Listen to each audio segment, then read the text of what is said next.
A palavra foi um elemento muito importante na criação do universo. O plano da criação necessitava de que Deus proclamasse a palavra para entrar em ação e manifestar-se na realidade física. A palavra de Deus tem um poder criativo. O homem, criado à imagem e semelhança de Deus, também possui parte desse poder criativo, o qual não é perfeito, mas parcial. As palavras negativas produzem elementos negativos. Em contrapartida, as palavras positivas, produtivas e criativas, baseadas no poder de Deus, produzem circunstâncias positivas e criativas. É fundamental conhecer a importância da palavra para fazer uso correto dela. As palavras machucam o coração, mas também saram as feridas. Devemos primeiro reconhecer quanto a palavra é importante. Uma palavra é um elemento importante, capaz de vivificar ou destruir o homem. A Bíblia enfatiza a importância da língua. Em Provérbios 18:21 diz: a língua tem poder sobre a vida e sobre a morte. Tiago 3,6 diz: assim também, a língua é um fogo, é um mundo de iniquidade, colocada entre os membros de nosso corpo, contamina a pessoa por inteiro, incendeia todo o curso de sua vida, sendo ela mesma incendiada pelo inferno. O versículo 8 do mesmo capítulo diz: a língua, porém, ninguém consegue domar. É um mal incontrolável. A espada mata uma só pessoa por vez, mas a língua é como uma bomba atômica e pode chegar a destruir centenas e milhares de pessoas. Vou explicar o princípio bumerangue. A palavra é como bumerangue. As palavras que alguém profere não somente influenciam o que estão à sua volta, mas também acabam influenciando a própria pessoa. Em certa ocasião, Leonardo da Vinci trabalhava em uma obra importante, quando os garotos entraram em seu ateliê correndo e um deles derramou a aquarela em que ele trabalhava. Diante do sucedido, Da Vinci irritou-se e ordenou-lhes que saísse de seu ateliê imediatamente. Os meninos, chorando, saíram do lugar e Da Vinci voltou a pegar o pincel. Mas, estranhamente, apesar de seu esforço, não podia continuar sua obra. Logo após, se deu conta de qual era o problema e foi em busca dos garotos que haviam saído de seu ateliê chorando. Ele lhes pediu perdão, os meninos voltaram a sorrir e Da Vinci voltou a trabalhar em sua obra. Do mesmo modo, meus irmãos e irmãs, a palavra afeta tanto os outros como a própria pessoa. A Bíblia ensina: a conversa do insensato traz vara para suas costas, mas os lábios dos sábios os protegem. Provérbios 14:3. Do fruto de sua boca o homem se beneficia, e o trabalho de suas mãos será recompensado. Provérbios 12:14. A palavra deve submeter-se à palavra de Deus e ao poder do Espírito Santo. A palavra deve estar sob controle, visto que ela tem poder em si mesma. E o melhor mestre é o Espírito Santo. Para discernir quando e o que devemos dizer, basta nos mantermos sensíveis ao Espírito Santo, o que reduzirá os erros da língua. Deus se agrada quando confessamos palavras que vivificam, fortalecem e enriquecem os outros. O sábio sabe que a palavra atrai bênção ou maldição, e que Deus pedirá conta de toda palavra ociosa. Portanto, tenha cuidado com o que diz. Na verdade, todos cometemos muitos erros ao falar. A Bíblia ensina que nenhum homem pode domar a língua. O silêncio é sabedoria, e o abster-se de falar muito é paz. A autoridade da palavra se obtém por meio do Espírito Santo, da palavra de Deus e da oração. É aí que nossa linguagem se converte em um elemento da quarta dimensão de Deus. A palavra sujeita ao Espírito Santo revela o poder criativo e produtivo na esfera da terceira dimensão. Pronuncie palavras espirituais da quarta dimensão. Sua vida será transformada por meio da linguagem dos céus. É preciso que se proclame palavras de esperança. Libere o pensamento criativo do sim, eu posso, por meio da confissão da palavra. Faça do ato de memorizar e confessar a palavra uma prática diária. Frequentemente, escutamos frases do tipo: como a vida é difícil, isso e aquilo vão acabar me matando, estou cansado, não tenho forças para seguir adiante. É verdade que na realidade é difícil, e as circunstâncias nos impulsionam a dizer essas frases. Mas parece que a maioria das pessoas padece de uma enfermidade chamada não posso. Ou seja, meus irmãos e irmãs, muitos amarram sua vida com palavras negativas. A enfermidade do não posso é um vírus que leva o homem à morte mental. Esse tipo de pessoa jamais conseguirá conquistar alguma coisa. Muitos de nós pensamos: como é que a palavra pode ter tanta influência? Mas é assim. A morte e a vida estão em poder da língua. Portanto, aquele que padece da enfermidade do não posso jamais poderá experimentar um milagre criativo. Deus não usa aqueles que dizem que não podem. Nunca conseguiremos sair do vale da aflição se continuarmos confessando que não podemos. Isso é murmuração contra Deus. Não devemos dizer não posso. Como podemos dizer que não podemos se o Pai que criou os céus e a terra, Jesus que levou o pecado e a enfermidade e a maldição na cruz, e o Espírito Santo Consolador está conosco? Porque você continua confessando que não pode superar o abismo da aflição e da adversidades? Se podes, disse Jesus, tudo é possível àquele que crê. Devemos confessar que sim, é possível, todos os dias. Muitos me perguntam: Pastor Cho, qual é o segredo da dinâmica de seu ministério? Como consegue mover o mundo? Simplesmente explico acerca da confissão criativa da palavra. É preciso confessar apesar de tudo. Quando fundei minha igreja junto com a pastora Choi, a Coreia era um dos países mais pobres do mundo. O café da manhã, o almoço e o jantar eram raros, porque não havia o que comer. O melhor que alguém podia comer era batata. Em número, a congregação crescia aceleradamente, mas as finanças da igreja não mostravam sintomas de melhoria. Apenas tínhamos dinheiro para alugar uma casa de 2 ambientes, dos quais um era meu quarto e o outro era para toda a família da pastora Choi. A preocupação era quase a mesma, a comida. Não recebíamos ajuda de ninguém. Um dia a pastora Choi preparou 5 batatas, uma para cada integrante da família, pois não tinha dinheiro suficiente para comprar arroz, e tomávamos água da torneira.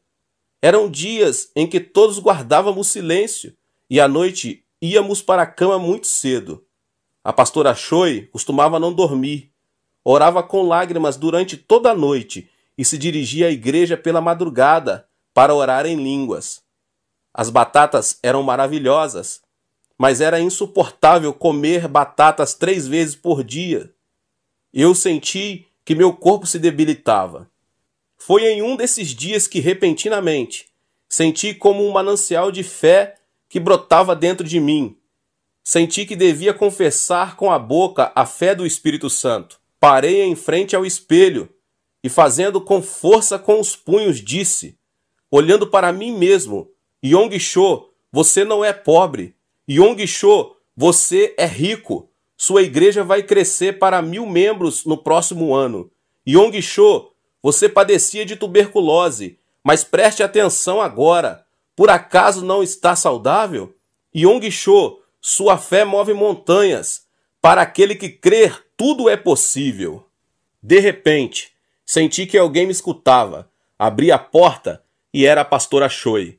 Senti vergonha de olhá-la fixamente nos olhos. Não obstante, o poder e a autoridade da confissão da palavra criou algo positivo e criativo, que resultou na igreja maior do mundo. Se eu tivesse ficado frustrado, dizendo que era impossível, que eu não era apto, teria me tornado um fracasso. Ainda hoje, meus irmãos e irmãs, confessar tornou-se um hábito. Eu posso, sou um homem bem-aventurado em Cristo. O êxito é meu, digo antes de ir para a cama. Ao levantar-me pela manhã, volto a confessar. O poder de Deus me dará a vitória. Deus unge com seu poder a confissão criativa de fé. Mude sua linguagem. Apague o vocabulário do não posso de seu dicionário. E em seu lugar escreva: é possível.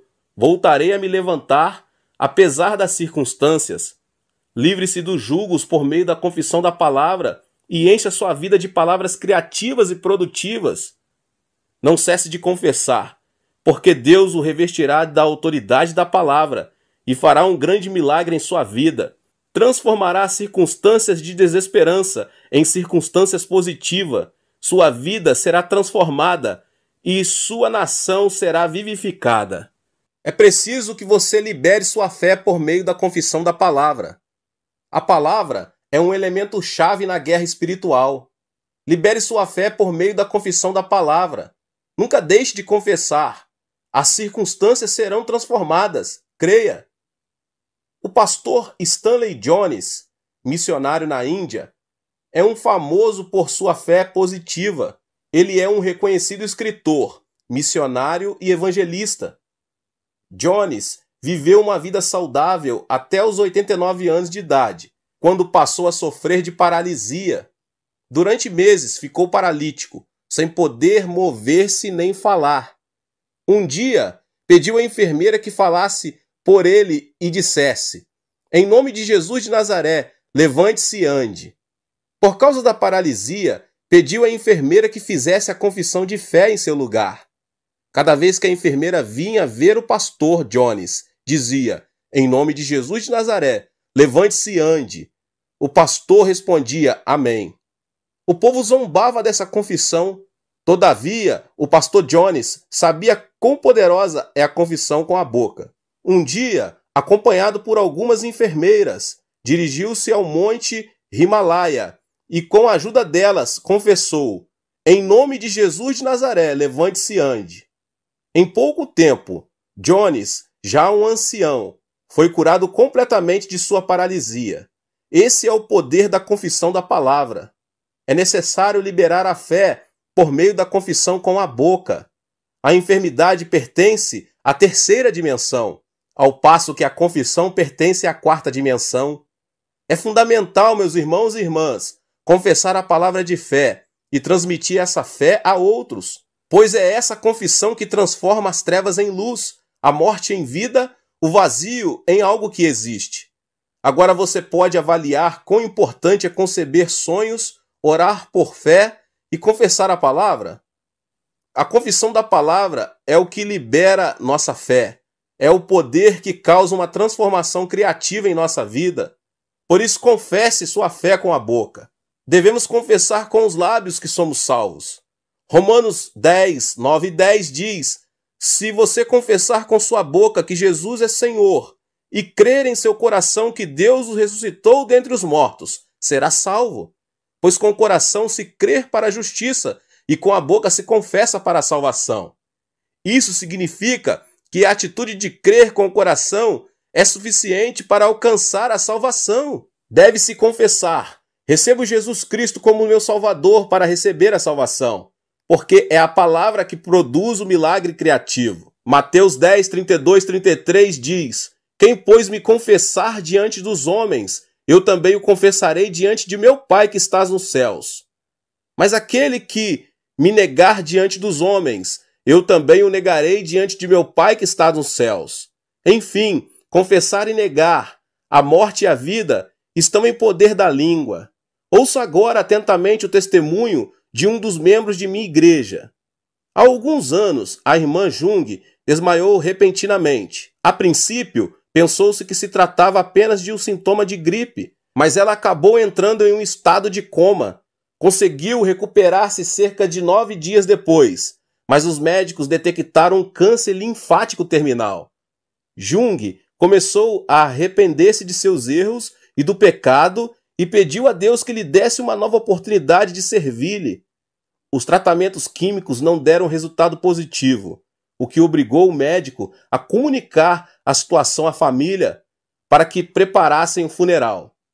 Mas a nossa querida irmã Jung não se deu por vencida, escutava as mensagens em áudio e orava em atitude de arrependimento. Foi em uma dessas pregações que ela ouviu o pastor dizer: onde está, ó morte, a sua vitória?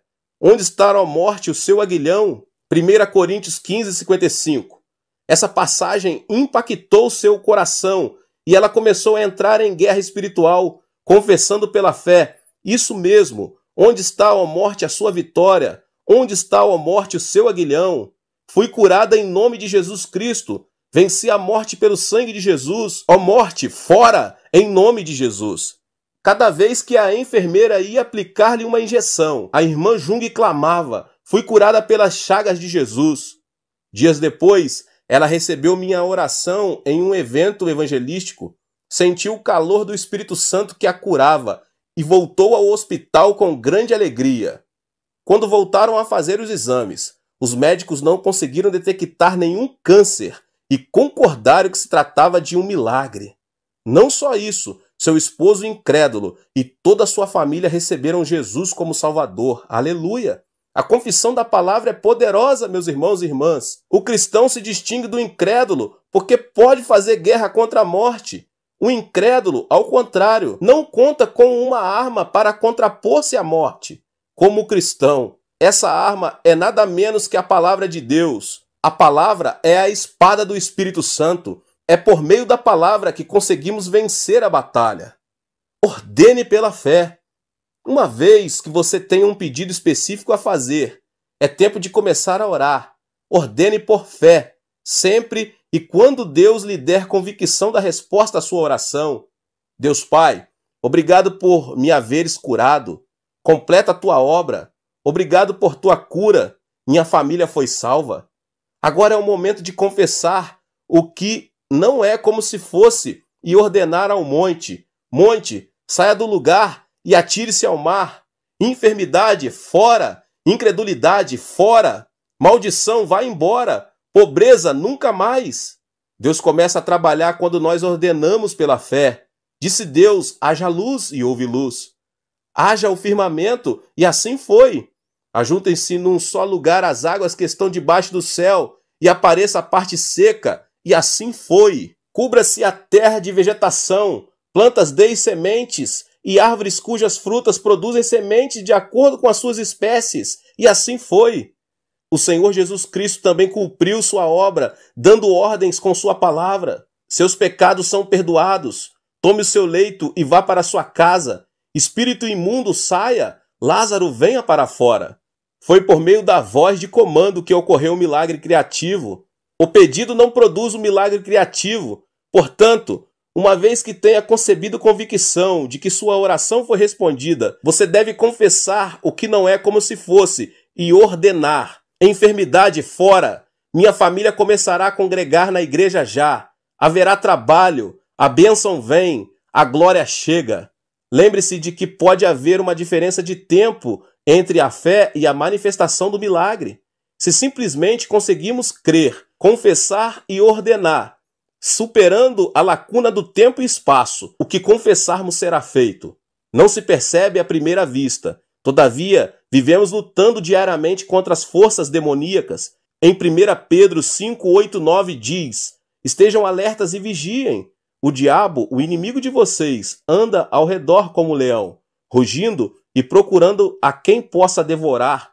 Resistam-lhe, permanecendo firmes na fé, sabendo que os irmãos que vocês têm em todo o mundo estão passando pelos mesmos sofrimentos. Tal como a Bíblia afirma, o diabo se encontra permanentemente buscando alguém a quem devorar. De nenhuma maneira devemos nos deixar devorar pelo diabo, porque Cristo, que pagou o preço dos nossos pecados com seu sangue, está conosco. Aleluia!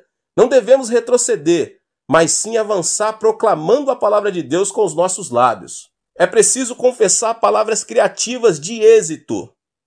A palavra pode vivificar ou destruir a vida do homem.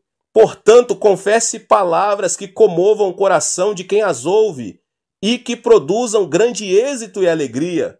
Devemos procurar confessar palavras criativas que comovam o coração de quem as ouvem e que produzem grande alegria e êxito.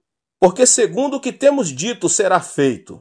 O Dr. Ziglar, famoso pela disciplina do pensamento positivo, cruzava o passeio subterrâneo. em uma das avenidas da cidade de Nova York, quando viu um mendigo que, sentado em um degrau, vendia lápis. Como a maioria das pessoas, Dr. Ziglar lançou uma nota de $1 e seguiu indiferente. No mesmo instante, porém, voltou onde estava o mendigo e lhe disse: "Quero que me dê o lápis em troca do dólar." O mendigo não teve outra opção a não ser dar-lhe o lápis. Dr. Ziglar recebeu o lápis e lhe disse: "Você também é um empresário como eu, não é um mendigo." Tais palavras transformaram a vida desse homem. Dr. Ziglar lhe havia dito que ele não era um mendigo, mas um empresário que vendia lápis. As palavras dele ficaram marcadas no coração do mendigo, e este se converteu em um grande empresário. "Não sou um mendigo", disse ele, "mas um empresário que vende lápis." A mudança do sonho, da autoimagem e da fé fez o homem se converter em um grande empresário. Após um tempo, ele foi ver o Dr. Ziglar e lhe disse: "Sua palavra mudou minha vida." A maioria das pessoas se restringia a me dar uma nota de $1 e não lhe importava se eu lhe desse o lápis ou não. Cheguei a pensar que essa era a minha vida e que eu era um mendigo, mas você me disse que eu era um empresário. A palavra impactou meu coração e transformou minha vida. A confissão da palavra é poderosa para transformar a vida de uma pessoa. A confissão da palavra também influencia os átomos da água. Emoto Matsuri é um especialista de ondas e, em seu livro As Mensagens Secretas da Água, esclarece que a água responde ao amor. Por exemplo, se dizemos insultos, o cristal da água se deforma. A palavra diabo, quando é escrita, influencia o cristal da água, formando-se um buraco opaco, escuro no núcleo. Em troca, as palavras positivas como obrigado influenciam o cristal da água e forma um hexágono perfeito, enquanto a expressão te amo faz os átomos da água formarem o mais formoso cristal. Em poucas palavras, as ondas afetam os átomos da água de forma positiva ou negativa. Dessa forma, a água revitaliza e se embeleza ao receber amor. Que dizer então do homem, cuja composição é 60% de água? Se guardarmos rancor, ódio e ira contra outras pessoas, os átomos da água do corpo formam um cristal disforme, o que causará diversas enfermidades. Se, pelo contrário, nos motivamos e amamos uns aos outros, os 60% de água do corpo formam um hexágono formoso, o que dará saúde e vitalidade. Isso explica a inter-relação que existe entre o amor e a saúde física. Comece a falar palavras que vivificam os outros. O justo deve ser precavido ao falar. Deve usar palavras apropriadas, sábias e proveitosas, que vivificam os outros. A língua do justo é preciosa como a prata pura, que não contém impurezas, e por aquilo que diz, guia os que ouvem seus conselhos pela vereda da vida. A palavra produz resultados. É preciso falar interpretando a linguagem do reino dos céus. As palavras de amor e bênção transformam o homem e as circunstâncias. O amor e a bênção é a linguagem do reino dos céus. E o Espírito Santo usa a língua que a proclama ao produzir um milagre. A linguagem que os jovens usam hoje é extravagante, a tal ponto que soa como um idioma estrangeiro. A linguagem que se fala nos bate-papos por computador ou nas mensagens de texto por telefones celulares é quase ininteligível, porque esse idioma é um conjunto de sinais, mais de que palavras. Mas os jovens não têm problema para entender com seus pares, porque essa é a linguagem própria deles. Existe uma linguagem que os cidadãos dos céus falam. É necessário que expressemos nossa identidade por meio da linguagem do reino dos céus. O mundo não entende a linguagem do reino, mas os cristãos a entendem. Todos nós devemos aprender a falar a linguagem do reino, porque falar a linguagem do reino significa viver sobre a cultura do reino. A língua domina todo o corpo, Portanto, nossa linguagem dependem nosso corpo e as circunstâncias. As palavras de amor e bênção transformam e afetam positivamente tanto o homem como as circunstâncias. Não devemos pronunciar palavras de murmuração e maldição sob nenhuma circunstância adversa. Ao contrário, quanto mais adversas sejam as circunstâncias, devemos confessar palavras de amor e bênção, e o Espírito Santo usará nossa língua para produzir o milagre. As palavras que saem de nossa boca dão forma à nossa vida. A confissão da boca dá forma às circunstâncias. É fundamental que sejamos cautelosos ao falar. O Espírito Santo desce sobre nós e nos faz falar em línguas. E isso produz um grande milagre, porque é o Espírito Santo que fala por meio de nossos lábios. Devemos ser esse tipo de cristão, que fala a linguagem do reino dos céus, que fala segundo o Espírito orienta. Uma vida de murmuração, queixas e lamentos é uma vida que se dirige à destruição. A Bíblia afirma: a quem tem será dado, e este terá em grande quantidade. De quem não tem, até o que tem lhe será tirado. Isso significa que, se dizemos que não temos, até mesmo o que temos nos será tirado. Mas, se pensamos que temos e enaltecemos a Deus, Deus nos dará mais em abundância. Salmos 22, 3 diz: porém tu és santo, o que habita entre os louvores de Israel. Deus habita no meio dos louvores, e onde ele habita, toda turbulência será retirada e nossa será a vitória. É por essa razão que a Bíblia ensina: dei graças em todas as circunstâncias. A confissão da palavra é sumamente importante, porque ela tem o poder de manifestar o que foi dito na realidade física. Portanto, devemos confessar nossos sonhos com grande intrepidez, aceitar o sonho do Evangelho e o sonho de uma vida próspera mediante a visualização da cruz e confessar nossa fé com um alto grau de convicção. Pela fé em Cristo, fui perdoado e justificado. Pela fé em Cristo, o diabo se afastou da minha vida, o reino dos céus ficou mais próximo e o Espírito Santo habita em mim. Pelo amor de Deus, fui curado de enfermidades, tanto emocionais como físicas.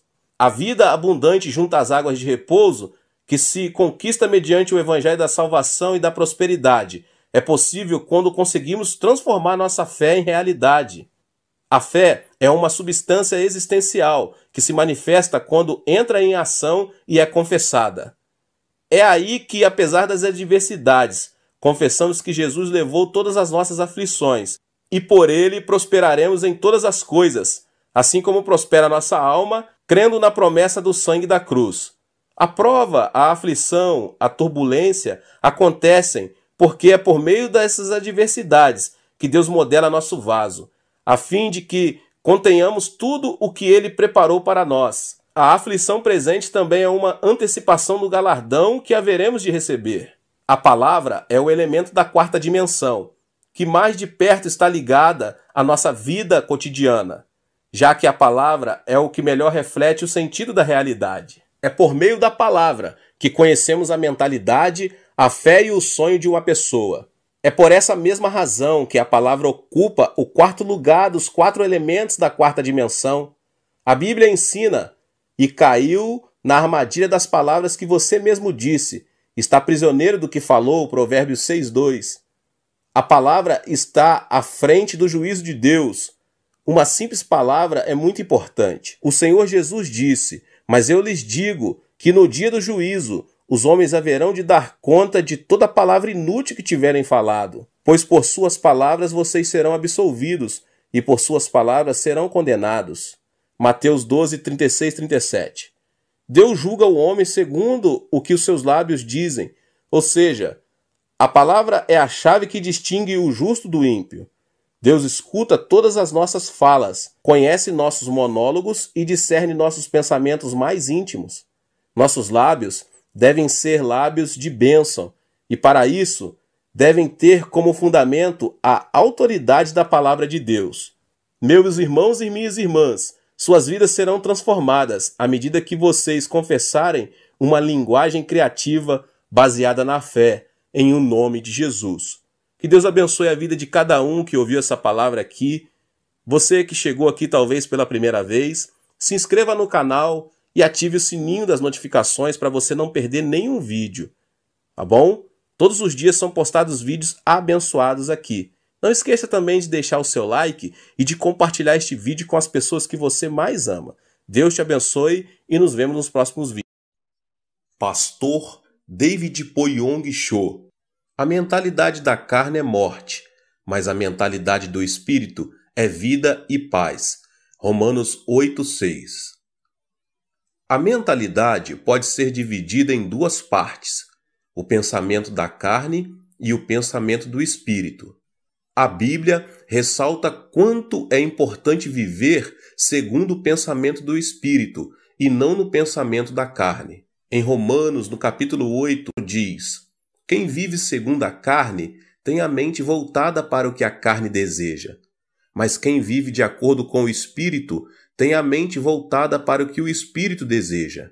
A mentalidade da carne é morte, mas a mentalidade do Espírito é vida e paz.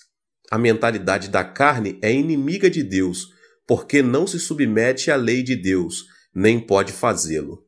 O ensino bíblico de que a morte e a vida estão em poder do pensamento é muito forte. A mentalidade influencia nossa atitude. Aquele que pensa que é possível alcançar o sucesso terá maiores possibilidades de alcançá-lo, em comparação com aquele que não pensa assim. Se pensarmos que algo não é possível, a mobilidade de nossa atitude também será reduzida. Mas se pensarmos que algo é possível, nossa atitude será revestida de uma energia ativa e de caráter acelerado. A psicologia humana não se desenvolve de forma gradual, mas de maneira drástica quando ultrapassamos nossas próprias limitações.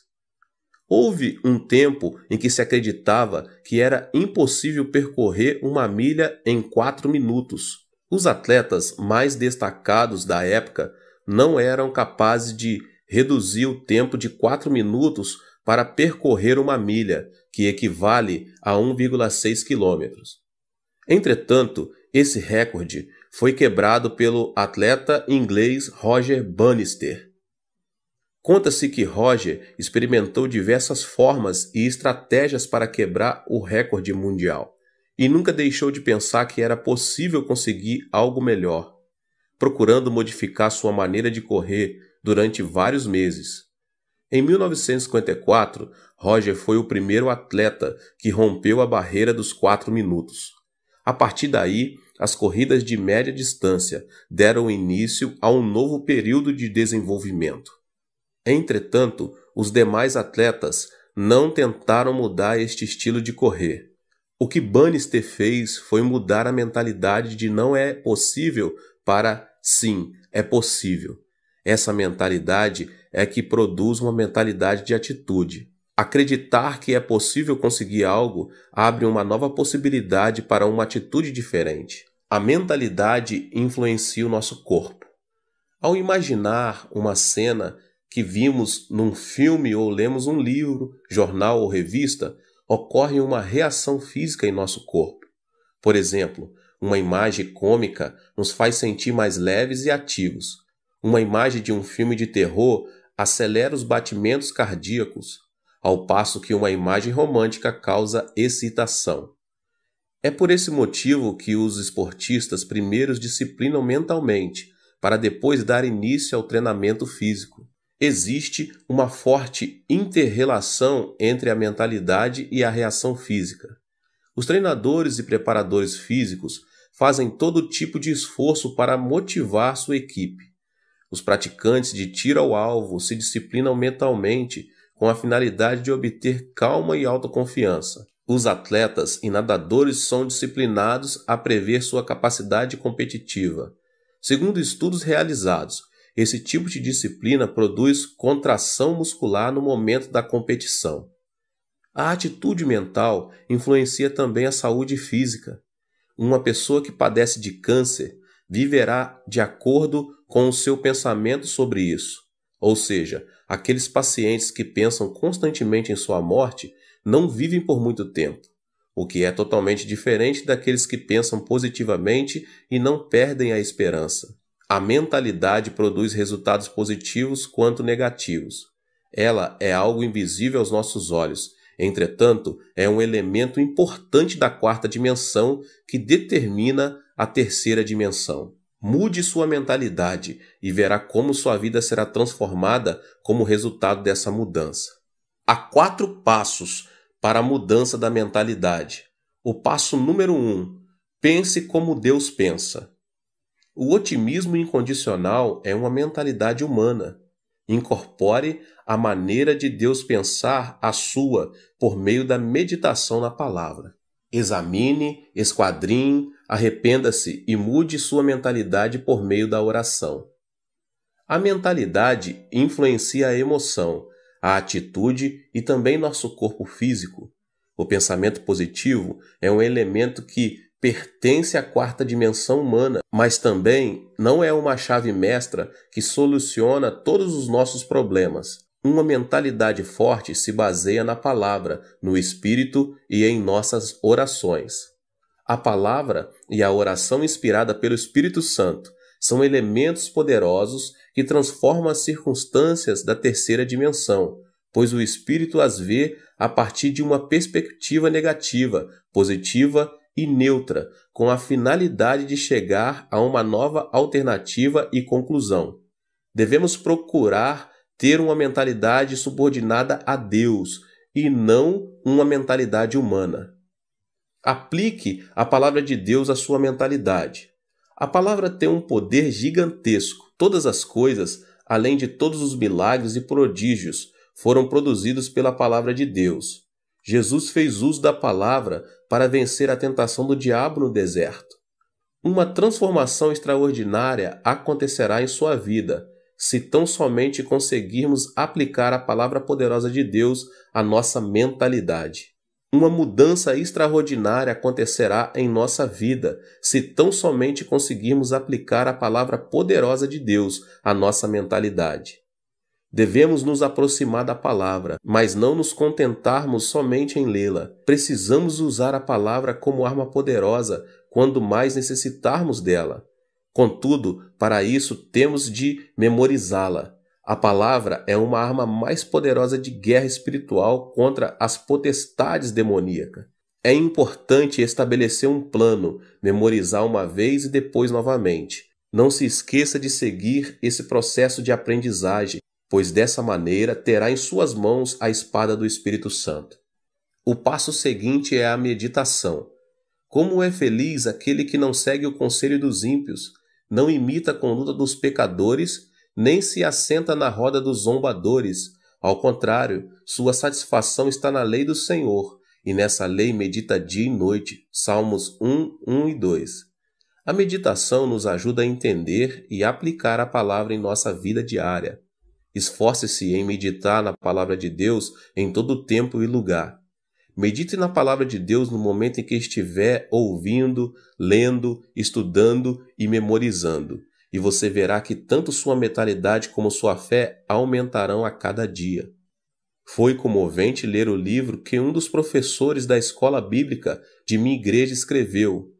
Jeon Moon-sik, ele era um presidente da Erac Electronics, começou a trabalhar fundamentando os 2 princípios: assistir aos cultos todos os domingos e servir como professor da escola bíblica. Em consequência disso, abandonou seu trabalho, que requeria jornada integral, incluindo domingo, e abriu sua própria empresa. O diácono Jeong é um homem que perdeu o pai aos 10 anos de idade, concluiu o ensino médio numa escola noturna e, com o dinheiro do fundo de garantia de 3 anos de trabalho, começou seu próprio negócio em uma garagem, um sótão com somente $500. Todavia, a pressão era tanta que frequentemente sentia vontade de tirar a própria vida. Mesmo em momentos de muita depressão, ouvia uma voz que dizia: que ninguém engane você com mentira e vaidade. Não se atenha às circunstâncias, mas apegue-se a Deus em fé absoluta. Tal palavra fez esse homem superar as circunstâncias, a depressão, a ansiedade e a aflição. O segredo da vitória se encontra no alimento espiritual. Ele conseguiu novas forças ao ouvir a palavra de Deus e meditar nela. Não deixou de assistir aos cultos na igreja nos domingos e fez o máximo de esforço possível para servir na escola bíblica, dizimar e ofertar para as missões. Não só isso, ele também ofereceu bolsas de estudos a vários alunos da escola bíblica para continuarem os estudos. Como fruto de sua vida diligente em Deus, hoje esse homem se tornou o presidente da melhor empresa na categoria de pequenas e médias empresas em nível nacional, o que anualmente dá um lucro de 100 milhões de dólares. Qual foi a chave dessa transformação? Não foi a mentalidade do diácono Geon, mas uma mentalidade e uma vida conformadas com a palavra de Deus. Esta declaração revela uma grande verdade. A fonte da bênção está em manter uma mentalidade e uma vida em obediência à palavra de Deus. A fonte da bênção está em manter uma mentalidade e uma vida em obediência à palavra de Deus. A mentalidade que se assemelha à palavra de Deus. A mentalidade do homem é como uma bola de rugby, ou seja, não se sabe a direção que irá tomar. Esse detalhe se deve ao fato de o pensamento ser o centro em que o intelecto, a emoção e a vontade se misturam. A função da Bíblia, a palavra de Deus, é disciplinar e guiar o pensamento do homem à verdade. O fruto vem quando alguém vive cheio da palavra de Deus e em obediência a ela. Isso resulta na força que transforma a terceira dimensão circunstancial. Podemos mudar nossa mentalidade com a Bíblia, a palavra de Deus. A Bíblia é a palavra poderosa do Deus que vive. Em Hebreus capítulo 4, no verso 12 diz: "Pois a palavra de Deus é viva e eficaz, e mais afiada que qualquer espada de 2 gumes. Ela penetra até o ponto de dividir alma e espírito, juntas e medulas, e julga os pensamentos e intenções do coração." Somos capazes de vencer todos os obstáculos por meio de Deus, que nos fortalece, e de ter uma fé positiva, de acordo com Filipenses 4,13. Tudo posso naquele que me fortalece. É por meio da palavra que nosso pensamento de abandonar tudo é transformado. Deus pagou o preço de nossos pecados com o sangue do seu Filho amado Jesus Cristo, por amor a nós. Devemos nos lembrar que tudo é possível em Cristo, que venceu o mundo da terceira dimensão circunstancial. Podemos ter paz quando cremos que Deus estará conosco, ainda que andemos pelo vale da sombra da morte, e enquanto estivermos sobre a sombra de suas asas. Ainda que nossos olhos não vejam, ainda que nossos ouvidos nada ouçam, que nossas mãos não toquem, se tão somente cremos que Deus está conosco em meio à escuridão, nossa mentalidade será transformada e alcançaremos novas forças para vencer toda depressão e desesperança. O fruto vem quando a pessoa muda de mentalidade e alinha seu pensamento à 4ª dimensão da Bíblia, isto é, a palavra de Deus, e o milagre extraordinário de Deus se manifesta. Alimente seu coração e mente com a palavra de Deus, porque você passará a usufruir de uma vida vitoriosa à medida que o reino de Deus tome o controle de sua vida e circunstâncias. A mentalidade que se assemelha ao Espírito Santo.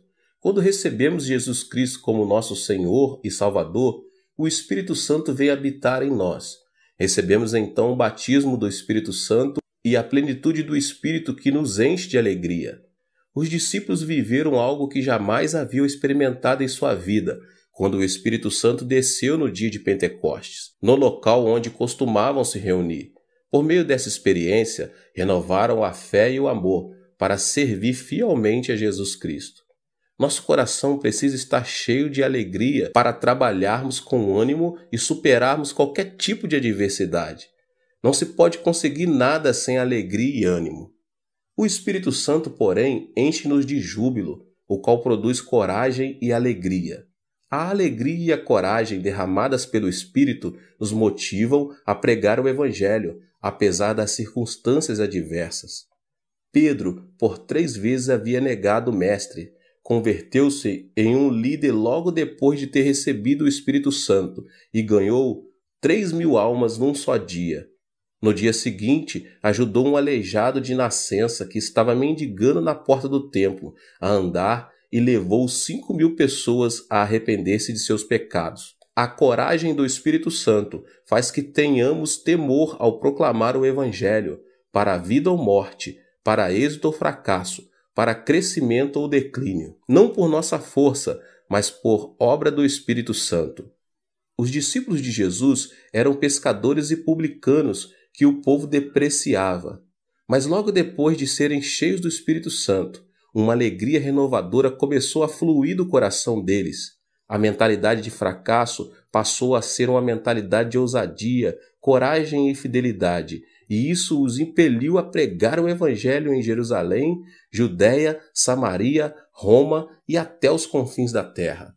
A plenitude do Espírito Santo faz que nossa mentalidade se assemelhe ao Espírito Santo e que nossa fé seja positiva, criativa, estimulante a pregar. Estou há 47 anos no ministério e nunca pensei que seria capaz de alcançar um ministério bem-sucedido. Sempre pensei que a igreja iria crescer, que multidões viriam e os milagres se manifestariam. Cada vez que um pensamento negativo e frustrante atravessava na minha mente, eu os repreendia. Confessava que Deus trabalha todas as coisas para o bem e mudava a minha forma de pensar. Esse pensamento da quarta dimensão foi transmitido em forma de mensagem à terceira dimensão, o que produziu uma mudança de mentalidade e autoconfiança para continuar minha trajetória no ministério. Esse é o segredo pelo qual obtive em meu ministério tudo o que Deus projetava em meu coração. Tudo o que pensei em fé se manifestou em minha terceira dimensão. Em 1960, durante a ditadura militar do comandante Park Geun-hye, começou um movimento de progresso econômico em meu país. Era uma época em que a população começava a se concentrar na cidade de Seul e a grande maioria se estabelecia nos povoados pobres, na própria cidade de Seul. Nossa igreja declarou essa área a Rua dos Céus, endereço número 1, porque sabíamos que Deus nos sustentaria nos momentos mais críticos. Eu e a pastora Choi começamos a pregar o evangelho naquela área, com sede em Soedaimon, por meio de um grande movimento do Espírito Santo. Deus quer nos batizar com o Espírito Santo. Por intermédio do Espírito Santo, podemos falar em línguas e receber novos dons do Espírito. Recebam o Espírito Santo. Pregamos enfatizando bastante o batismo com o Espírito Santo e seus dons. Mas, acima de tudo, havíamos iniciado um movimento chamado Semaum, Novo Coração, que consistia em renovar o coração. Nessa ocasião, o presidente Park me chamou um dia para ir à Casa Azul e me fez a seguinte pergunta: Pastor Cho, não tem aí uma ideia para renovar nossa nação e transformar as regiões rurais? Diante da pergunta, não tive dúvidas em lhe responder: Senhor presidente, primeiro devemos mudar nossa mentalidade. Inicie um movimento chamado Semaum para que o povo comece a pensar de modo positivo. Lembre-se de que há uma igreja em cada canto do país. Inicie esse movimento por meio das igrejas e algo miraculoso acontecerá. Imediatamente, o presidente Park chamou o ministro do Interior e lhe disse: o pastor Cho me aconselha a começar um movimento chamado Semaum para renovar a mentalidade da nossa gente. O que o senhor pensa disso? Boa ideia, disse o ministro. Só que noto um tom religioso. Que acha de mudarmos o movimento para Semaú, Novo Povo? O presidente pediu minha opinião. Então, enfatizei que o mais importante era mudar a mentalidade das pessoas para conseguir algo miraculoso e continuei dizendo que seria conveniente a iniciar o movimento Semaum por meio das igrejas. No final de tudo, como resultado dessa conversa, começou em todo o país o movimento Semaú, que consistia na transformação e no desenvolvimento das regiões rurais e no processo econômico nacional. O propósito desse movimento era mudar a mentalidade de cada coreano, e o que começou com o movimento de Semaum nas igrejas ficou conhecido como movimento Semaú em todo o país. Proclamei esperança por meio do movimento Semaum. Em 2 Coríntios, capítulo 5, verso 17, lemos: Portanto, Se alguém está em Cristo, é nova criação. As coisas antigas já passaram, eis que surgiram coisas novas. Anunciei o Deus de bondade para desfazer todos os pensamentos negativos do coração do nosso povo e disse: tenha uma fé positiva, essa fé que diz: é possível, podemos fazer e vamos fazer. Não pense que é impossível, que não podemos fazer, mas sim creia no milagre do Senhor. Era uma época muito difícil e viver com lógica se apresentava como algo impossível. Foi nesses momentos críticos que me levantei para pregar: creia no milagre. O Deus que dividiu o Mar Vermelho e destruiu os muros de Jericó está conosco neste momento. A pobreza desaparecerá e a bênção virá. Esperem o milagre pela fé. Eu os exortava dizendo que deviam confessar a palavra de Deus, conceber sonhos e ter fé no Senhor. Estes eram os versículos com os que mais eu exortava as pessoas a confessarem com a boca. Filipenses 4,13, tudo posso naquele que me fortalece. Romanos 8,28, sabemos que Deus age em todas as coisas para o bem daqueles que o amam, dos que foram chamados de acordo com o seu propósito. Marcos 9,23, se podes, disse Jesus, tudo é possível ao que crer. No início, as pessoas tomavam a confissão da palavra de Deus como algo excêntrico. Entretanto, uma vez que entendiam, eram fortalecidas em seu espírito pelo alimento espiritual e a fé fluía de seu interior. Começavam a proclamar a palavra de Deus com mais vigor. Também é preciso pensar grande para crescer muito. Todos os grandes servos de Deus, tanto na Coreia do Sul como ao redor do mundo, têm um desejo ardente de saber por que tanto minha igreja como a igreja dos meus discípulos se tornaram as maiores igrejas de suas cidades. Existem aqueles que se asseguram que deve haver um segredo que eu não revelo, mas sempre me utilizo de um provérbio antigo para explicar o segredo e o princípio de crescimento da igreja.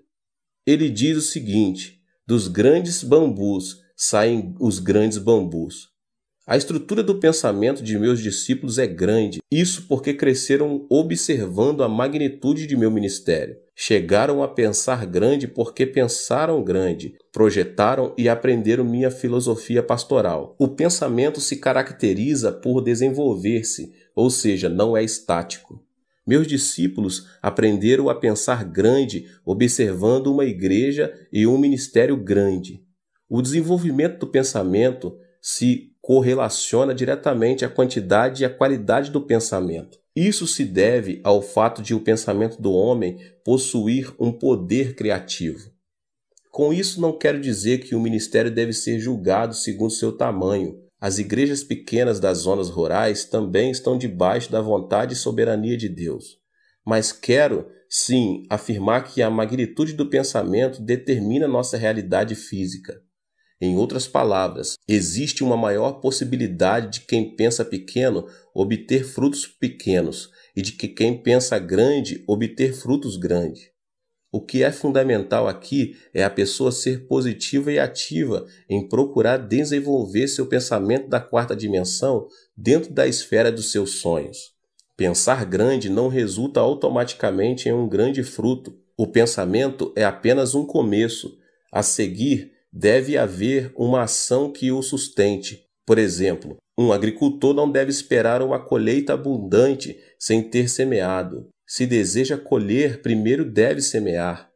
Ao refletir sobre meus 47 anos de ministério, devo admitir que não somente pensei grande, mas também me esforcei ao máximo em oração, consagração e estudo, com a finalidade de alcançar o desejo do meu pensamento. O trabalho árduo e a consagração são fundamentais para que o pensamento se torne realidade. Mude seu pensamento com um programa positivo. A Bíblia afirma que o que se vê foi feito do que é invisível. Ou seja, a terceira dimensão visível não é produto da terceira dimensão visível, mas está debaixo da influência da quarta dimensão invisível. A pessoa que pensar negativamente na quarta dimensão enfrentará situações negativas.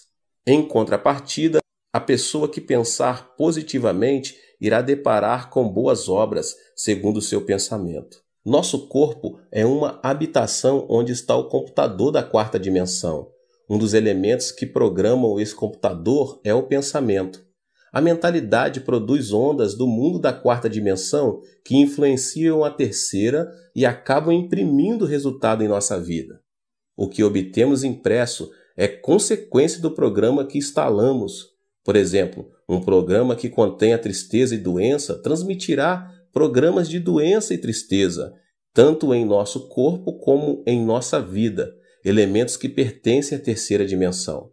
O pensamento de depressão, de ira, faz funcionar automaticamente um programa que produz estresse e enfermidades. Por outro lado, a pessoa que instala o programa de sua mentalidade com pensamentos positivos irá deparar com circunstâncias positivas na terceira dimensão. Pensar que sou saudável, feliz e que me sinto bem influencia a terceira dimensão e produz satisfação, vitalidade e energia.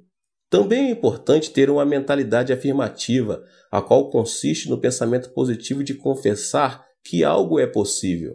Não devemos permitir que nossos lábios confessem: não é possível, não posso, não sirvo, sou um fracasso. Uma pessoa ativa sempre diz: é possível, tudo é possível ao que crer. A pessoa que tem uma mentalidade ativa se caracteriza por sua convicção. Não pense que fracassará, mas pense que é possível, que você pode e vai fazer. Estabeleça metas e comece a trabalhar. Não deixe de pensar no sucesso e leve em consideração que, ainda que o justo caia 7 vezes, tornará a erguer-se. Provérbios 20. Por causa da queda de Adão, o pensamento do homem está repleto de elementos negativos. Se não quebrarmos a ira, a desesperança e a frustração, elas continuarão crescendo incontrolavelmente. O pensamento do ser humano é composto por elementos negativos por causa da sua própria natureza decaída. Por isso, um pensamento negativo atrai outro pensamento negativo em uma reação em cadeia. A constituição do pensamento humano contém elementos negativos e destrutivos, os quais são o ódio, a ira, o terror, a ansiedade, a tristeza, a frustração, o pecado e as marés do mundanismo. Para ter uma vida vitoriosa, devemos, em primeiro lugar, mudar a constituição da nossa mentalidade. Ela depende da influência externa. A constituição de uma mentalidade é de caráter obediente quanto à sua relação com fatores externos de influência. Devemos fazer que nossa mentalidade seja influenciada por circunstâncias positivas, criativas e produtivas. Também devemos quebrar todos os elementos que destroem nosso pensamento da quarta dimensão, tais como a ira, o medo, as circunstâncias negativas e outras coisas mais. Eu quero ministrar sobre esses 3 elementos hoje. O primeiro elemento que destrói o pensamento é a ira. Então, em primeiro lugar, quebre a ira. A ira do coração produz um programa negativo. Uma ira produz outra ira, e assim sucessivamente. Provérbios, capítulo 15, verso 18 diz: o homem irritável provoca dissensão, mas quem é paciente acalma a discussão. A ira não leva em conta a justiça de Deus. A ira produz uma emoção destrutiva e extremista, o que nos impede de tomar decisões acertadas. A derrota de Hitler na Segunda Guerra Mundial se deve à ira. O ditador alemão se sobressaía por sua destacada inteligência, capacidade de observação, julgamento e a liderança em comum. Mas, por causa do seu caráter irascível, seus subordinados não se animavam a lhe dar informações que o irritassem. Quando estava em plena batalha contra os ingleses e os franceses, tirou a arma principal da zona norte de combate e a colocou na antiga União Soviética, o que se revelou uma decisão infeliz e lhe custou a derrota. Quando o exército aliado iniciou a invasão na Normândia, seu ajudante de campo, sabendo que simplesmente alterando a direção das forças armadas que se dirigiam para a União Soviética poderia evitar a catástrofe, Ele teve medo de despertar Hitler, que dormia. Enquanto isso, o exército aliado desembarcou na Normândia e conquistou o território rival, o que causou a derrota da Alemanha. Resumidamente, a ira de Hitler levou o Império Alemão à destruição. O segundo elemento que destrói o pensamento é a desesperança. É preciso vencer o medo. Devemos vencer o temor que gera a ansiedade, o medo, a tristeza e a frustração do coração, visto que essas emoções reduzem a esperança e a vitalidade e nos fazem cair num poço de depressão. Em 1 João 4,18 diz: "No amor não há medo. Ao contrário, o perfeito amor expulsa o medo, porque o medo supõe castigo. Aquele que tem medo não está aperfeiçoado no amor. O medo supõe castigo." Isso quer dizer que, se tememos o câncer, teremos o câncer como castigo. Se tememos a pobreza, seremos castigados com pobreza. Se tememos a guerra, receberemos guerra como punição. O medo da tristeza tira a esperança do coração. A tristeza é como uma chuva que molha e inunda o coração. De modo que, se uma pessoa guarda a tristeza em seu coração, sua vida se tornará negativa e a pessoa ficará exposta à desesperança. A tristeza é inevitável nesta vida. Muita gente sorri externamente, mas uma chuva de tristeza inunda seu interior. A tristeza é um elemento que faz a constituição de nossa mentalidade ser negativa. O medo da frustração também tira o desejo de viver. O único caminho para superar a ansiedade e a frustração em meio à aflição é ter esperança em Deus, somente em Deus. O terceiro elemento que destrói o pensamento é a frustração. É preciso superar as circunstâncias negativas. Todos nós nascemos em um mundo negativo. Vivemos em um mundo onde a maldição sobeja e alcança nosso ser, uma vez que pecamos contra Deus e fomos destituídos do jardim do Éden. Crescemos em um ambiente em que se proclama que é impossível, que não podemos e que viver significa sofrer. Os telejornais informam notícias negativas, dentre as quais a corrupção política, a evasão fiscal, os escândalos financeiros por parte das empresas e outras coisas mais. As telenovelas tratam sobre o romance imoral e a devastação da família. Estamos tão contaminados que chegamos a nos sentir entediados se vemos programas que edificam. Dessa forma, nascemos em um ambiente negativo, vivemos em um ambiente negativo e o diabo não para de nos influenciar com pensamentos negativos. O problema é que uma mentalidade negativa não serve como fundamento para uma vida bem-sucedida. A mentalidade é um vaso que Deus usa. Não podemos esperar que Deus trabalhe se pensamos negativamente. Cada vez que prego, como agora, procuro transformar a quarta dimensão de cada membro, principalmente por meio de uma renovação da mente. Necessitamos curar a mentalidade da quarta dimensão das pessoas para que deem frutos positivos.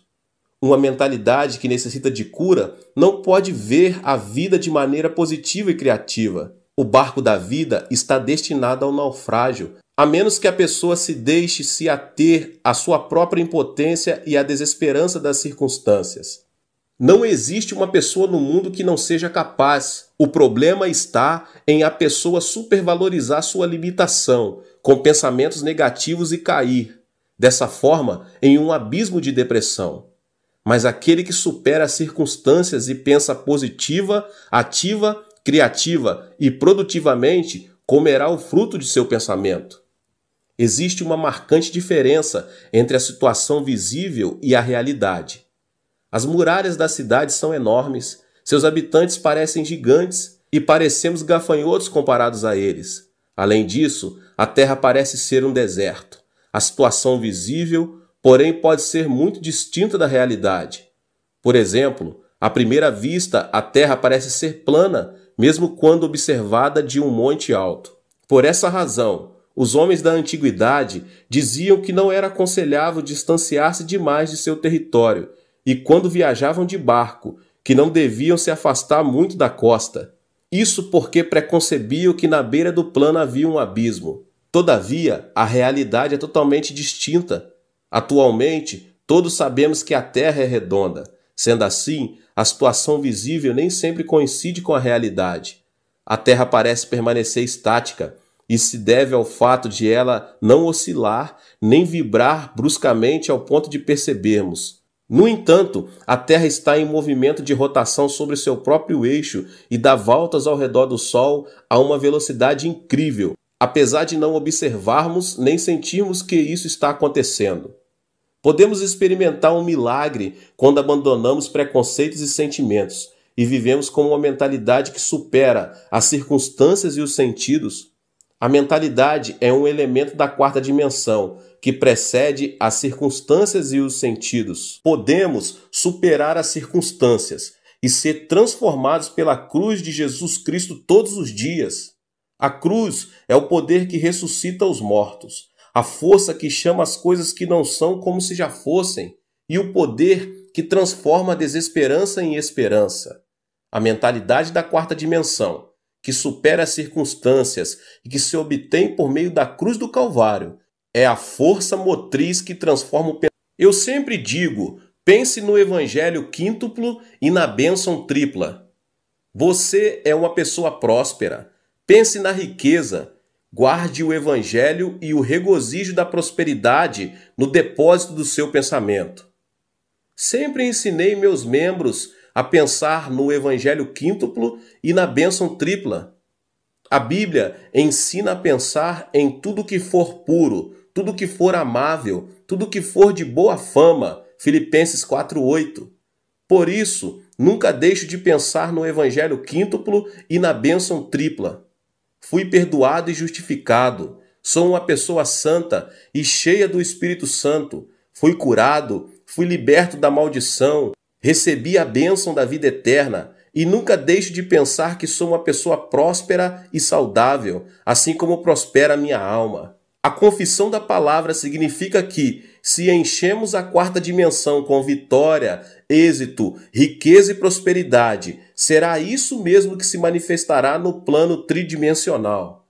Encha seu pensamento com vitória todos os dias, com êxito e riqueza, porque você já os tem. Durante a guerra, minha nação sofreu uma devastação total. Na época, quando chegava um trem com uma carga de carvão, as pessoas quase instantânea e automaticamente faziam um grande tumulto no intuito de conseguir um pouco desse carvão. Mas isso era dificultado pelos militares. Era um dia desses, como de costume. Um grande tumulto foi gerado ao redor dos vagões de um trem. Quando consegui ver um menino de 10 anos de idade que baixava grandes quantidades de carvão, enquanto seu pai os empilhava no chão. Mas uma porção grande de carvão caíra e estava debaixo do vagão de carga. De repente, ao ouvir os passos dos militares, as pessoas começaram a descer do trem.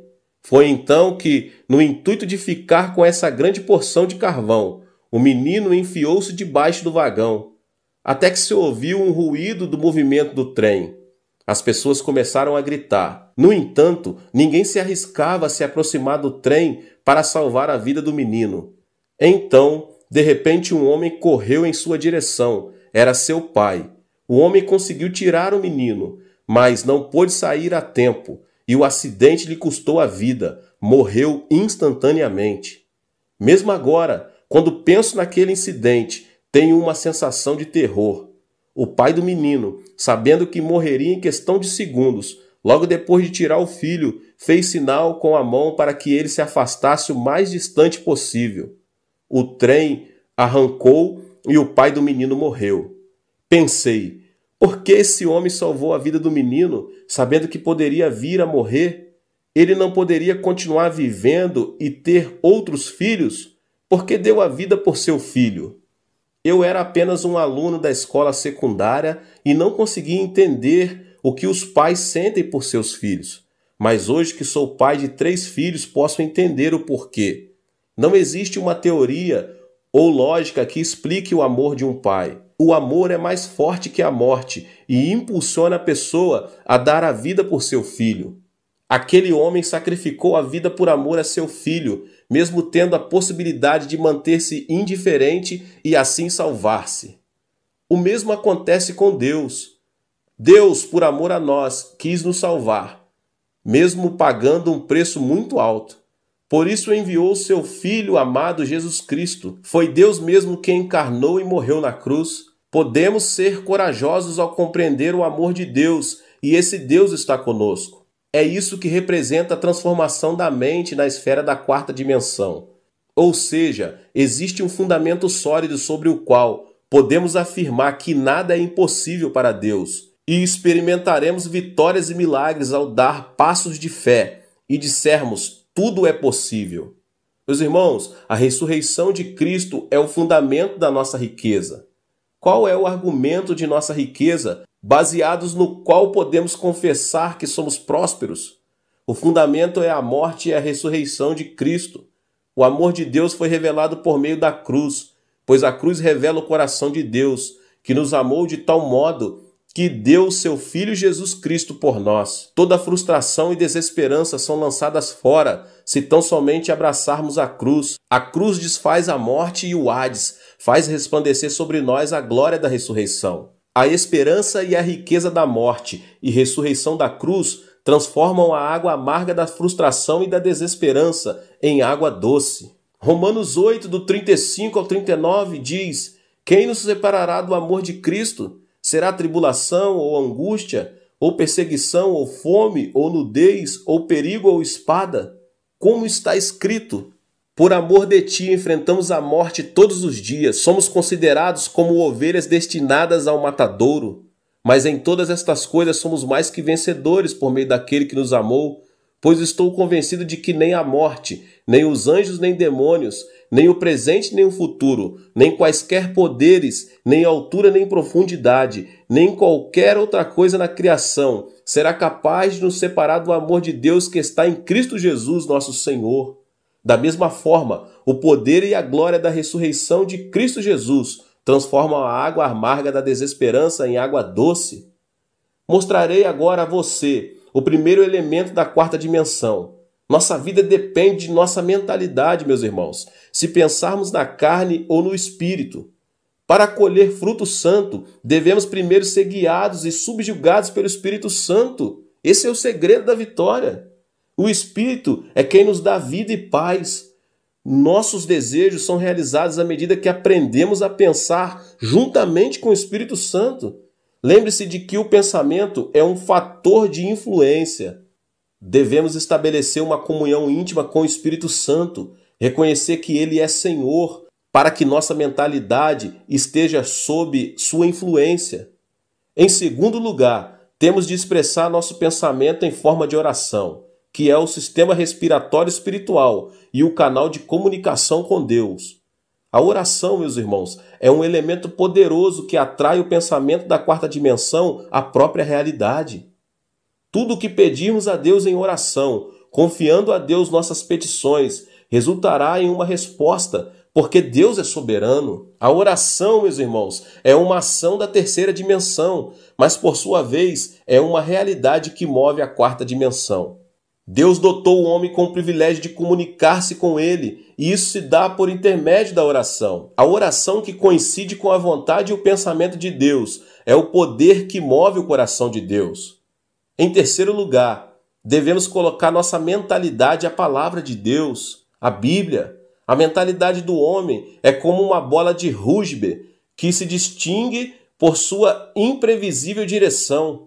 A mentalidade é constituída por intelecto, emoção e vontade. Dessa forma, a única maneira de manter nossa mentalidade no caminho certo é por meio da Bíblia, da Palavra de Deus, a meditação na Palavra de Deus. As circunstâncias da terceira dimensão mudam quando nossa mentalidade fica sujeita e obedece à Palavra de Deus. De maneira que é nosso dever, meus irmãos e irmãs, de transformar nosso modo de pensar. Nossa vida, se for cheia de pensamentos de Deus, será constituída por dias de grandes alegrias e esperança, como aquele sol que nunca deixa de resplandecer. Aleluia, glória a Deus. Que Deus abençoe a sua vida mais uma vez. Que palavra maravilhosa, né? Aproveita para se inscrever aqui no canal, ative também o sininho das notificações para você não perder nenhum vídeo. Glória a Deus! Deixe também o seu like aqui, tá bom? E não esqueça de compartilhar com as pessoas que você mais ama. Compartilhe nas suas redes sociais. Vamos alcançar um número maior de pessoas para que eles sejam abençoados também. Nos vemos nos próximos vídeos, tá bom? Olá, meus irmãos e irmãs. Sejam bem-vindos ao canal Vinícius Siqueira. E se você ainda não é inscrito aqui no canal, se inscreva aqui no canal e não esqueça de ativar o sininho das notificações. Todos os dias são postados vídeos abençoados aqui no canal para te abençoar. Vamos a mais uma palavra do Senhor. Se podes, disse Jesus, tudo é possível ao que crer. Marcos 9:23. Qual é a sua atitude diante de uma situação difícil em que tudo parece desmoronar? Devemos admitir que nossa fé é vulnerável, de tal forma que, diante de uma situação difícil, é impossível mantê-la. Isso acontece porque as coisas visíveis da terceira dimensão afetam negativamente nossa mentalidade. Diante de uma situação adversa, não devemos nos concentrar na circunstância, mas pensar e confiar no Deus da quarta dimensão para poder superá-las. Desse modo, Deus, ao ver nossa fé, dá-nos força para ultrapassar qualquer tipo de obstáculos e operar o milagre. As circunstâncias não importam, as aparências não interessam. O que é importante é pensar e confiar em Deus, e o milagre acontecerá. Aconteceu faz 20 anos, quando logo depois que dirigi uma conferência na cidade de Adelaide, Austrália, informaram-me que, por causa de uma greve da companhia aérea, não poderia viajar para Perth. Entre os destinos havia uma distância equivalente a 3 horas em um Boeing e de 5 horas em um avião particular. Liguei então para o anfitrião do evento e disse-lhe que não poderia ir por causa de uma greve na companhia aérea. Mas o pastor anfitrião disse que tudo estava preparado, que as pessoas me esperavam, que era impossível cancelar a cruzada e que haveria um avião particular que me buscasse. Pouco tempo depois o avião chegou, mas como se tratava de um avião manual sem piloto automático, deveríamos nos guiar por uma rota terrestre. Tudo parecia estar sob controle quando, de repente, uma grande tempestade começou a ameaçar nossa vida. As nuvens impediram a visão e o ponteiro do relógio marcava 0.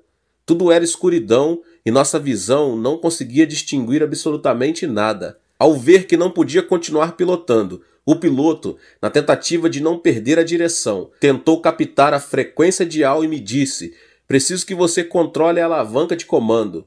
Ao ouvir essas palavras fiquei petrificado, mas como se tratava de uma urgência, não tinha alternativa. Fiquei tentando não perder o controle da alavanca de comando, mas cada vez mais era difícil e eu não conseguia fazer nada. Ao passo da morte, não podia fazer mais nada além de confiar em Deus e clamei dizendo: "Senhor, salva-me!" Atravessar a tormenta era como viajar pelo inferno propriamente dito. Depois de 2 horas, comecei a ver uma luz que resplandecia. Era a luz da cidade de Perth, que indicava a transferência da morte para a vida. Essa luz nos serviu como bússola para guiar nossa viagem à cidade. Os assistentes da conferência disseram unanimemente que era um milagre. Realmente se tratava da graça e do poder de Deus. Não conseguia ver nada, mas Deus estava ali para nos guiar. A fé é uma substância do coração que não se observa com os olhos físicos. A fé é uma condição absoluta que é necessária na relação com Deus. Em Hebreus 11:6 diz: "Sem fé é impossível agradar a Deus, pois quem dele se aproxima precisa crer que ele existe e que ele recompensa aqueles que o buscam." Por mais que Deus queira nos conceder algo, se nós não cremos nisso, tudo se desvanece. A fé é o poder que unifica a vontade de Deus com o coração do homem. Devemos sempre procurar levar uma vida de fé em Jesus Cristo. A Bíblia ensina que o justo viverá pela fé. No reino de Deus, tudo se observa por meio da fé. A fé é a certeza do que não se vê. Portanto, devemos ver com fé o que não se vê. A perspectiva do amor de Deus nos permite a realização do que não vemos na esfera física. Devemos ver a realidade de acordo com o princípio da visualização e confiar a Deus o pensamento e as circunstâncias negativas. Viver em fé é a chave para uma vida vitoriosa. Agora eu quero mostrar para vocês o princípio que eu tenho sempre usado, que é o princípio da visualização. Observe a meta que não se vê como se fosse. Veja a substância. Conceba um desejo, creia que se realizou e ore. Se você deseja um milagre, tem que, sob a direção do Espírito Santo, crer nele de acordo com o princípio da visualização. Como Abraão chegou a ser o pai da fé? Por meio do sonho e da fé em Deus. Ao sair da terra do Egito, Deus o levou ao cume de um vale e lhe disse: "De onde você está? Olhe para o norte, para o sul, para o leste e para o oeste. Toda a terra que você está vendo darei a você e a sua descendência para sempre." Gênesis 13:15. Note que Deus primeiramente fez Abraão visualizar a terra e depois lhe deu a fé para conquistá-la. A visualização e a fé são como os dois lados de uma mesma moeda. A visualização pertence à quarta dimensão, mas se une à fé para operar o milagre. Hebreus 11:1-2 diz: "Ora, a fé é a certeza daquilo que esperamos e a prova das coisas que não vemos. Pois foi por meio dela que os antigos receberam bom testemunho. Dessa forma, a fé é a certeza e a convicção do que visualizamos." É preciso esperar colher o que semeou. Sempre pedi pelo reino de Deus e sua justiça e semeei em fé esperando o milagre. Em um momento de oração, Deus me disse: "Quero que semeie sua casa, porque por sua oferta Deus fará um grande milagre." E ofertei minha casa de Nencheondong a Deus para a construção da igreja em Yodo. Mesmo sendo pastor, não era nada difícil ofertar, porque se tratava de uma casa que eu e minha esposa compramos com muitíssimo esforço, logo depois de casarmos. Mas decidi obedecer à voz de Deus. E Deus realizou um grande milagre, porque a aquisição da terra em Yodo nos permitiu construir uma igreja grande e estender as tendas de nosso ministério. O que agradou a Deus não foi a quantia da minha oferta, mas o fato de semear com fé e obediência à sua palavra. O homem colhe o que semeia. O que semeia pouco, colhe pouco, mas o que semeia muito, colhe muito. A lei da semeadura e da colheita não constitui apenas uma lei natural, mas também uma lei espiritual. Temos de esperar colher muito se semeamos muito. Você já viu um lavrador que não espera o tempo da colheita quando faz todo tipo de esforço para semear? Devemos ter esse nível de fé, pelo qual possamos dizer que estamos dispostos a oferecer todos os nossos pertences, pois essa é a atitude que atrai o milagre. Por meio da cruz, Deus nos abençoou para que prosperemos em todas as coisas e para que tenhamos saúde, assim como prospera a nossa alma. Agora, meus irmãos, outro ponto é que é preciso desenvolver um conteúdo de oração. Uma vez que tenha concebido convicção e certeza de que recebeu o que pediu e o visualizou de acordo com o princípio da visualização, é tempo de mudar o seu estilo de oração. Você não pode continuar dizendo: "Senhor, concede meu desejo, responde a minha oração", quando o Senhor já respondeu, pois essa seria uma oração de dúvida e não de fé. Depois de pedir algo a Deus em oração, devemos confessar: "Deus, obrigado por me curar. Obrigado pela cura completa." Lembre-se de que os sintomas podem continuar, mas a cura já está feita. Mesmo quando o Espírito Santo nos dá a convicção de que fomos curados, se continuarmos dizendo: "Senhor, cura-me", Ele nos dirá: "Ouça, já curei você." Ou seja, nossa oração pode se transformar em uma confissão de incredulidade. Há ocasiões em que, quando oramos pela salvação de nossos filhos, Deus nos dá a convicção de que foram salvos. Ainda assim, os filhos não assistem aos cultos e estão ocupados com afazeres. E isso nos deixa duvidosos, porque existe um abismo enorme entre a convicção e a realidade. Nesse caso, você deve orar da seguinte forma: "Deus Pai, chama meu filho mais velho, pois ele foi salvo. Faze minha filha se arrepender, porque foi salva. Não permitas que meu filho mais novo continue no mundo, pois o Senhor já o salvou." Essa é uma oração de fé. O mesmo acontece em outras áreas da vida. Por exemplo, se você se encontra orando por trabalho e Deus lhe dá a convicção, não deve orar: "Senhor, dá-me trabalho", porque o Senhor o repreenderá dizendo: "Ouça, já lhe concedi um trabalho." Você deveria orar dessa maneira: "Deus, obrigado pelo meu novo trabalho. Já que o Senhor o proveu para mim, permite que eu o conheça logo." Quando você crer nas coisas que não são como se já fossem, também é necessário que confesse essas coisas que não são como se já fossem. A oração do princípio da visualização não deve ser acompanhada de vãs repetições, mas de convicção. Existem numerosos fatores que tentam nossa fé, mas você deve vencer as circunstâncias, orar até obter paz e clamar a Deus com fervor. Visualizamos, cremos e concebemos o sonho de Deus. Entretanto, as circunstâncias nos levam à frustração e ao desejo de querer abandonar tudo. Mas você não deve se ater a isso, porque esses são obstáculos que você mesmo deve vencer. O que se espera se transforma em incerteza somente para aquelas pessoas que venceram em paciência e tenacidade. Foi na década de 1960, quando minha igreja crescia de maneira acelerada, que implementamos pela primeira vez as vigílias às sextas-feiras. Nesta época, não existiam vigílias em meu país. Minha igreja foi pioneira em difundir as reuniões de vigílias em toda a Coreia. Naquela época, as reuniões de vigílias atingiam seu ponto máximo por volta das 4 horas da manhã do dia seguinte. Orávamos, cantávamos louvores e também eram muitos os testemunhos. O fervor da oração era tão grande que todos tinham a impressão que a noite passava muito rápido.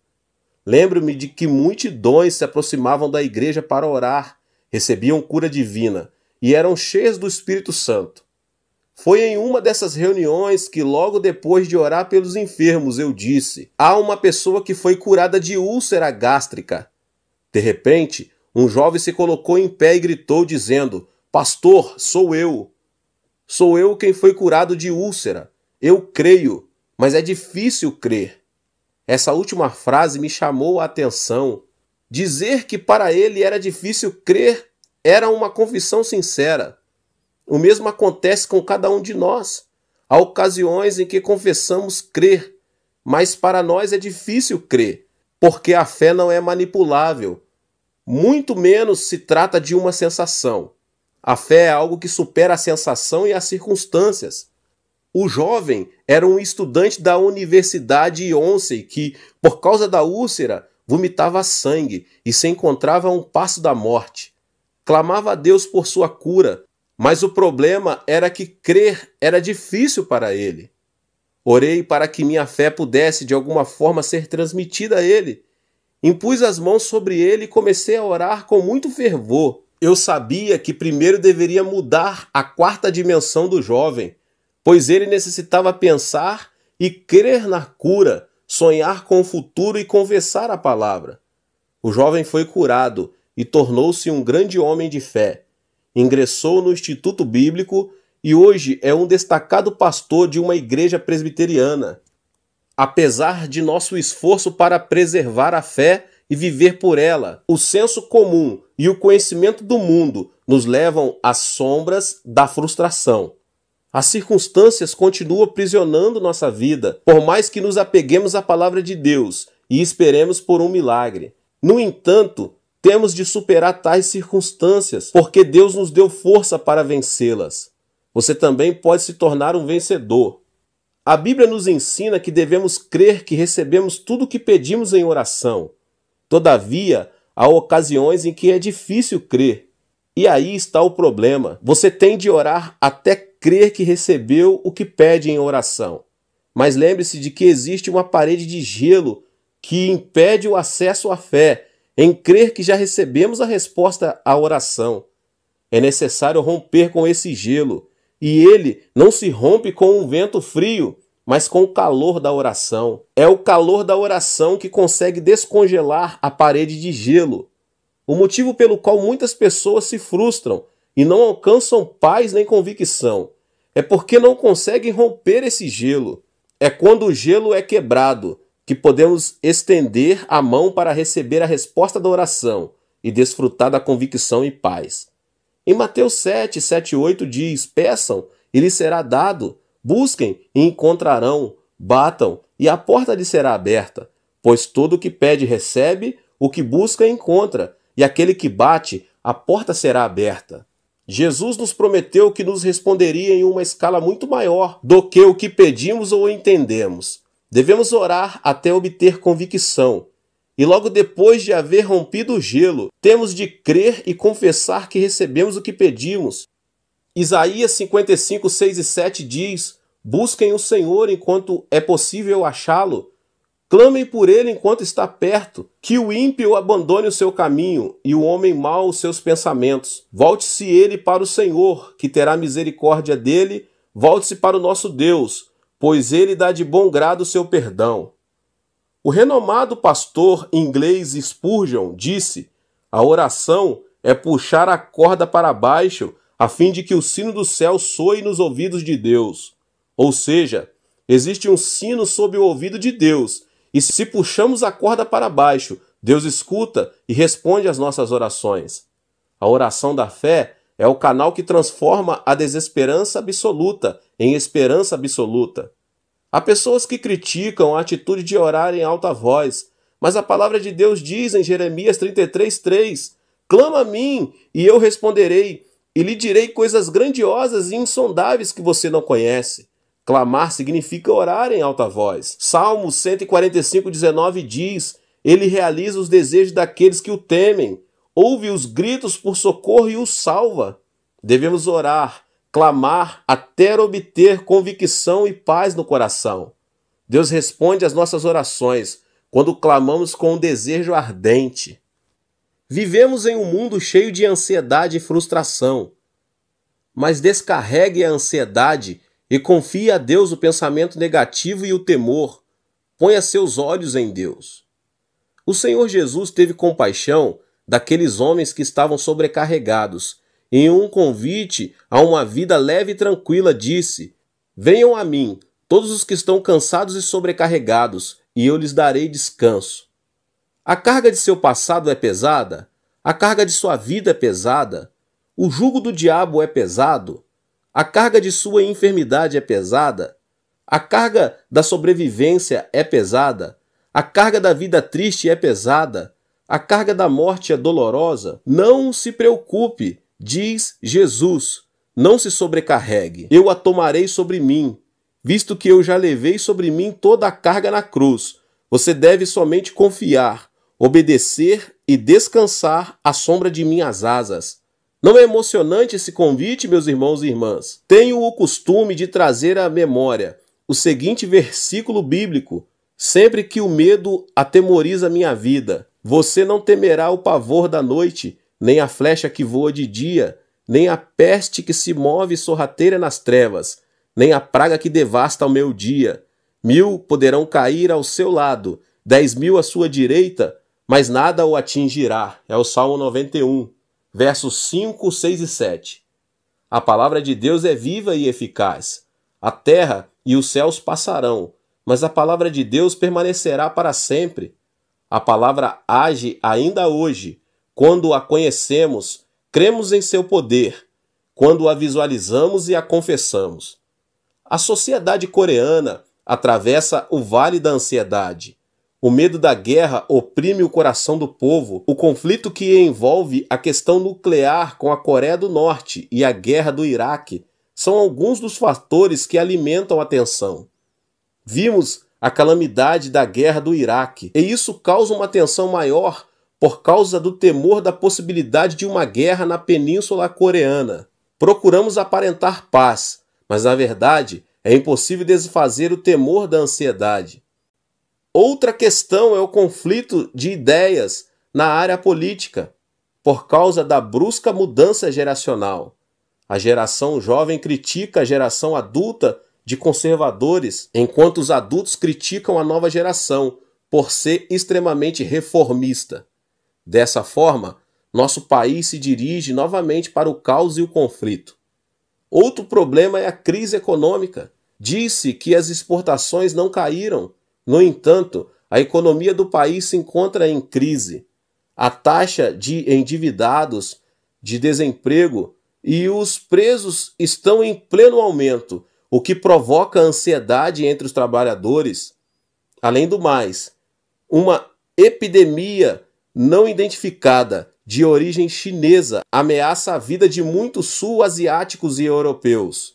Existem numerosas enfermidades que os médicos não podem identificar. Como consequência, o número de centros de controle mental aumentou drasticamente. Anualmente, publicam-se mais de 100 livros que tratam sobre controle mental e autoajuda, e cada vez é maior o número de pessoas que buscam os bruxos e os psicólogos. O século XX foi uma história de guerras. Entre 120 e 180 milhões de pessoas morreram somente no século XX por causa de massacres e guerras. Entre 1945 e 1990, só houve 3 semanas sem guerra. Ainda assim, são muitos fatores que nos fazem atravessar o vale do temor e da ansiedade, tanto em termos nacionais como mundiais. A solução não está nos bruxos nem nos psicólogos. A solução está somente em Jesus Cristo, nosso pastor. Jesus Cristo, que tem toda a autoridade nos céus e na terra, toma-nos pela mão quando atravessamos o vale da sombra da morte.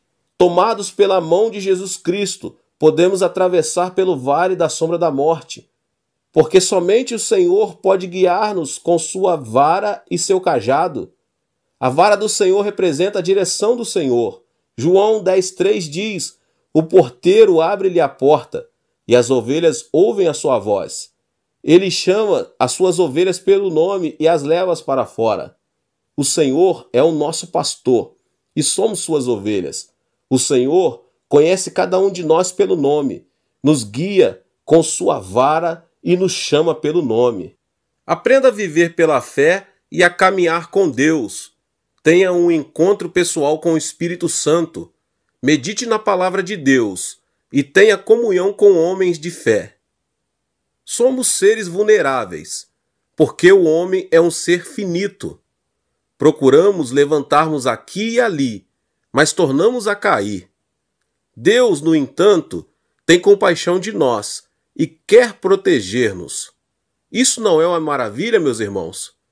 Deus nos deu sua palavra para que, por meio dela, possamos vencer o mundo, assim como ele nos deu o Espírito Santo, o Consolador, para sustentar-nos. E não somente isso, Deus nos abençoou com a comunhão entre os irmãos. Devemos prosseguir meditando na palavra e mantendo uma estreita comunhão com o Espírito Santo e nossos irmãos na fé. D.L. Moody, o evangelista que transformou os Estados Unidos da América no século XIX, logo depois de sua conversão, não conseguia deixar de cambalear em sua vida espiritual. Apesar de seu esforço, até que um dia decidiu ir ao monte orar e participar de campanhas evangelísticas. No entanto, a unção não durava mais do que um mês. Foi então que Moody, frustrado, disse: parece que meu coração é como aquele terreno pedregoso, onde não pode crescer a semente da palavra. Foi em um desses dias quando, repentinamente, buscou na palavra a passagem de Romanos 10, 16 e 17 que diz: no entanto, nem todos os israelitas aceitaram as boas novas, pois Isaías diz: Senhor, quem creu em nossa mensagem? Consequentemente, a fé vem por se ouvir a mensagem, e a mensagem é ouvida mediante a palavra de Cristo. Ao ler esse trecho da Bíblia, Moody se deu conta de algo impressionante, que o fundamento de fé é a palavra, e que o ato de ouvir a palavra de Cristo sustenta a fé. A partir deste instante, Moody começou a meditar na Bíblia todos os dias pela manhã bem cedo e a orar pelo crescimento de sua fé. Confessar, falar e agir pela fé foram elementos chaves que Moody usou para desenvolver sua fé. Foi logo depois dessa experiência que Moody se converteu em um gigante da fé e conseguiu transformar o mundo inteiro com a mensagem do Evangelho. Esse evangelista disse: a Bíblia foi meu leito quando eu mais necessitava, minha lâmpada quando tudo era escuridão, minha ferramenta na hora de trabalhar, meu instrumento musical quando louvava, meu guia-mestre em meio à minha ignorância e minha rocha quando eu cambaleava. João Wesley, o pastor que implantou a Igreja Metodista e transformou a Inglaterra no século XVIII, consagrou-se a Deus quando era apenas um simples estudante da Universidade de Oxford e foi enviado aos Estados Unidos como missionário. No entanto, meus irmãos, sua obra missionária terminou sendo um fracasso. Uma grande crise de fé arrasou sua vida e, frustrado, decidiu regressar a seu país natal. Na viagem de regresso à Inglaterra, uma grande tempestade começou a ameaçar a vida de muitos tripulantes que viajavam no navio, incluindo ele mesmo. Mas alguns morávios a bordo se mantiveram firmes na fé e não deixavam de louvar a Deus. Isso causou um impacto na vida do pastor Wesley. Em 24 de maio de 1738, João Wesley experimentou o poder do Espírito Santo em Aldersgate, Londres. O pastor Wesley lembra-se do ocorrido desta maneira. Aquela noite, estive presente em uma companhia evangelística em Aldersgate, quase que obrigado por causa de um amigo. Alguém começou a ler a introdução do comentário de Romanos, escrita por Martinho Lutero.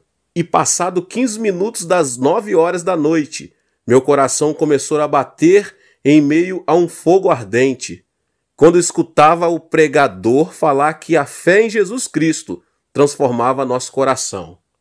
Aquela noite, entendi claramente que por meio da fé em Jesus Cristo, recebi o perdão dos pecados, a justificação pela fé e a salvação. Wesley tinha conhecimento do que tratava o livro de Romanos, mas seu conhecimento era só intelectual. Naquela noite, porém, em meio a um fogo ardente e ao mesmo tempo extravagante, ele se deu conta de que o perdão de pecados e a justificação eram recebidos por meio da fé.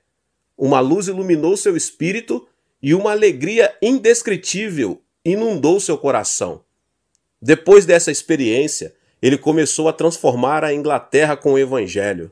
Após muitos anos, quando as pessoas lhe perguntavam qual foi a força que o impulsionou a pregar o Evangelho, ele respondia: foi o fato de abraçar o fogo do Espírito Santo, aquele fogo que um dia conheci em Aldersgate. Somente o fato de conhecer a verdade não modifica nossa vida. Temos de entender e experimentar a verdade por intermédio do Espírito Santo, para ter este tipo de fé e valor que supera toda turbulência e adversidade. O pastor Wesley fez crescer a estatura de sua fé por meio da comunhão com o Espírito Santo. Enchamos nosso coração com o fogo do Espírito Santo, como fez João Wesley. O Espírito Santo que desceu sobre Wesley deseja estar conosco neste mesmo instante. É Ele quem nos ajuda a compreender e a recordar a palavra. A fé da quarta dimensão cresce por intermédio do Espírito Santo. A fé não é uma criação nossa, mas sim uma graça dada por Deus, um produto do Espírito Santo. Romanos 8, 26 e 27 diz: da mesma forma, o Espírito nos ajuda em nossa fraqueza, pois não sabemos como orar, mas o próprio Espírito intercede por nós com gemidos inexprimíveis. E aquele que sonda os corações conhece a intenção do Espírito, porque o Espírito intercede pelos santos de acordo com a vontade de Deus. O Espírito Santo intercede, guia e ensina cada passo de nossa vida. É por meio do Espírito Santo que conseguimos entender a palavra e a vontade de Deus Pai e de Jesus Cristo. Agora é preciso ter uma fé unificada entre irmãos. A fé unificada entre os irmãos se torna uma fé muito mais sólida e firme. A Bíblia ensina: pois onde se reunirem 2 ou 3 em meu nome, ali estou no meio deles. Além do mais, Deus abençoa um lugar pela presença de um justo. Por meio da comunhão com os irmãos, podemos estender o reino dos céus e vencer o mundo com muito mais facilidade. Também podemos ser uma fonte de inspiração para muitas almas. Em 1969, o ex-presidente dos Estados Unidos, Dwight Eisenhower, teve um diálogo privado de 30 minutos com o evangelista Billy Graham, quando se encontrava em um estado muito grave, em uma das salas do Hospital Militar Will Treat. Ao finalizar a conversa, o presidente Eisenhower suplicou ao evangelista que permanecesse por um pouco mais de tempo, dizendo: "Pastor, quero continuar conversando com o senhor. Não se vá, por favor." "Bem, pois tem algo mais para dizer?" "Pastor, ainda não estou certo de poder encontrar-me com Deus. Poderia ajudar-me?" Para receber o perdão dos pecados, salvação e poder ser chamado filho de Deus, basta crer em Jesus Cristo, que sofreu a morte na cruz e ressuscitou por nós. Não é por algo que nós façamos. Billy Graham, tomando a mão do presidente Eisenhower, orou por ele. O presidente, com lágrimas nos olhos, disse: "Pastor, obrigado. Agora sim, estou preparado para encontrar-me com Deus. Tenho paz no coração." O presidente Eisenhower faleceu em meio a essa paz. A oração de fé do evangelista Billy Graham fez que tivesse paz antes de sua morte. Dessa forma, se você sente que lhe falta fé, busque um companheiro de fé, pois sua oração pode ser de grande ajuda. A oração de fé entre irmãos traz paz e convicção. Temos de viver firmados nos passos da fé, visualizar o reino dos céus e preservar a esperança. Por mais que a realidade nos pareça obscura, não devemos olhar as circunstâncias, mas sim olhar para Deus, prosseguir em uma vida de fé ativa e positiva, porque Deus fará todas as coisas concorrerem para o nosso bem. Para tanto, necessitamos fazer da fé um hábito espiritual. Devemos desejar o crescimento de nossa fé por meio da palavra, da comunhão com o Espírito Santo e com os irmãos na fé. Dessa forma, meus irmãos e minhas irmãs, viver pela fé é a chave para experimentar o milagre de Deus. Viver pela fé não é algo que se consegue da noite para o dia, mas trata-se de um curso que dura toda a vida. Por isso, o hábito é muito importante. Os grandes homens de fé que aparecem na Bíblia são homens que aprenderam a viver pela fé e forjaram sua vida vivendo pela fé. A fé da quarta dimensão é um elemento que cresce por meio da aprendizagem. Meus queridos, que Deus abençoe a vida de cada um. Glória a Deus. Que você possa se inscrever aqui no canal, ativar o sininho das notificações, para você não perder nenhum vídeo que são postados todos os dias aqui no canal. Não esqueça de deixar o seu like e de compartilhar também este vídeo, esta palavra, com seus contatos, nas suas redes sociais. Nos vemos nos próximos vídeos. Deus abençoe em nome de Jesus. Tchau, tchau.